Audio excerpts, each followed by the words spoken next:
Oh Espíritu Santo, amor del Padre y del Hijo, inspírame siempre lo que debo pensar, lo que debo decir, cómo debo decirlo, lo que debo callar, cómo debo actuar, lo que debo hacer para gloria de Dios, bien de las almas y mi propia santificación. Hoy es lunes 28 de septiembre y el Evangelio que meditamos en este día es de San Lucas, capítulo 9, versículos del 46 al 50. Se suscitó una discusión entre ellos sobre quién de ellos sería el mayor. Conociendo Jesús lo que pensaban en su corazón, tomó a un niño, le puso a su lado y les dijo: el que reciba a este niño en mi nombre, a mí me recibe, y el que me recibe a mí, recibe a aquel a que me ha enviado. Pues el más pequeño de entre vosotros es mayor. Tomando Juan la palabra, dijo: Maestro, hemos visto a uno que expulsaba demonios en tu nombre y tratamos de impedírselo, porque no viene con nosotros. Pero Jesús le dijo: no se lo impidáis, pues el que no está contra vosotros está por vosotros. Palabra del Señor. Gloria a ti, Señor Jesús.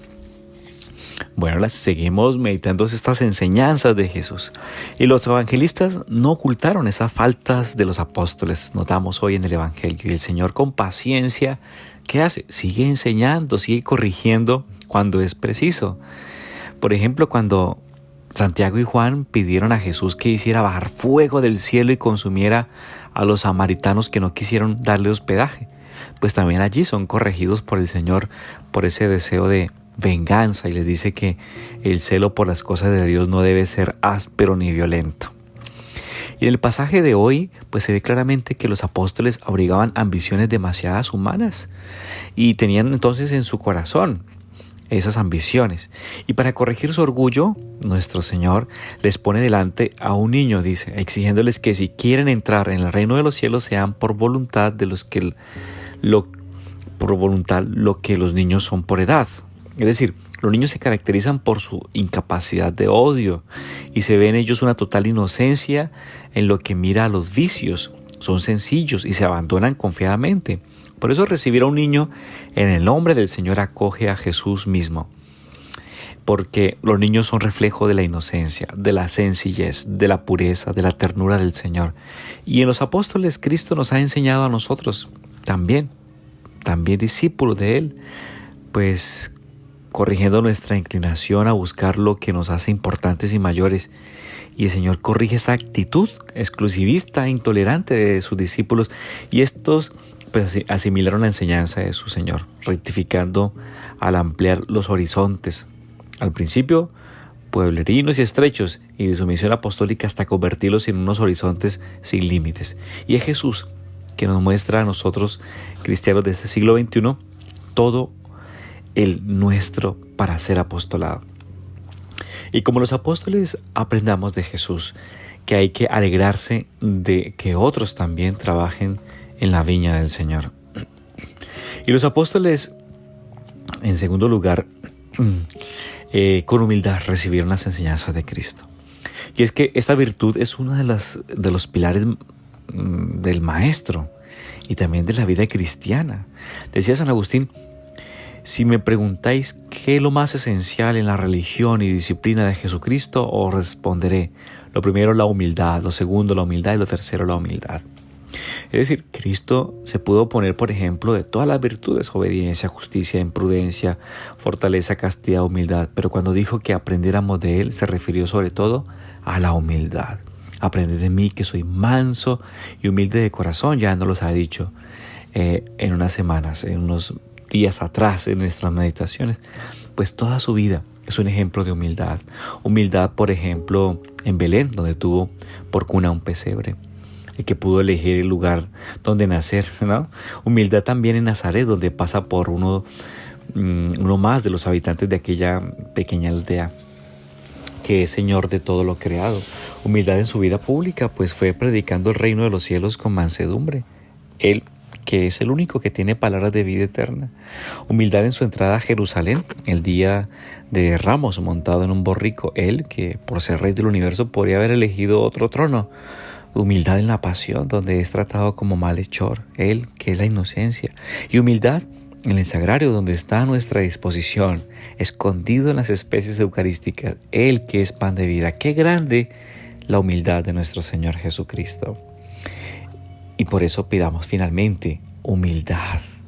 O sea, es imprescindible para aprender y dejarnos formar, fundamental para aquel que ama la sabiduría, porque hace reconocer las propias carencias y nos hace abrir confiadamente con ánimo de aprender.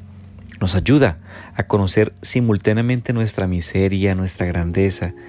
A ver, la persona humilde reconoce lo que hay de bueno en su vida, dones, sus talentos, sin vanagloriarse, porque no cae en el error de apropiarse de esas cualidades, sino que las agradece a Dios. Y su humildad la lleva a pensar que otros hubieran correspondido a esos dones mucho mejor y le hubieran sacado mayor partido. ¿Qué tienes que no hayas recibido? Y si lo has recibido, ¿a qué gloriarte? Como si no lo hubieras recibido. Dice la primera carta a los Corintios, capítulo 4, versículo 7. Pues siendo conscientes de nuestra miseria, de nuestras flaquezas, debemos saber aprovechar nuestra debilidad para ponernos más de cerca del Señor, para pedirle auxilio divino en las tentaciones. Aceptemos con alegría las correcciones que nos hace. Y si alguna vez tropezamos, reconozcamos nuestro pecado y acudamos con el corazón contrito a la confesión, y sus pecados se disolverán como el hielo en un día sereno, dice el libro del Eclesiástico.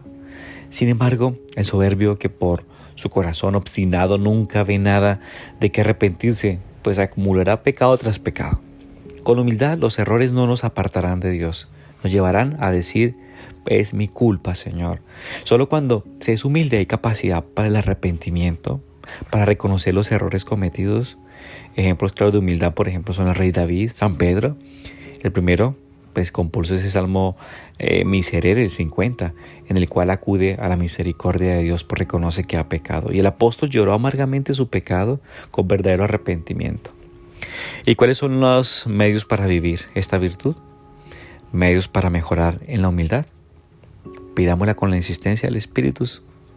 Pidámosle al Señor el conocimiento propio, aprovechando tantas ocasiones en que se pone en manifiesto que tenemos los pies de barro, que podamos rectificar cuando advertimos una reacción de soberbia, recibir bien las humillaciones, procurar pasar ocultos, darle al servicio de los demás, olvidándose de uno mismo. Sinceridad en la plena dirección espiritual. Crezcamos en esta virtud tan bella. Espíritu Santo, dame agudeza para entender, capacidad para retener, método y facultad para aprender, sutileza para interpretar, gracia y eficacia para hablar. Dame acierto al empezar, dirección al progresar y perfección al acabar. Amén. Que el Señor te bendiga, el Padre, el Hijo y el Espíritu Santo. Amén. Que tengas una hermosa y bendecida jornada.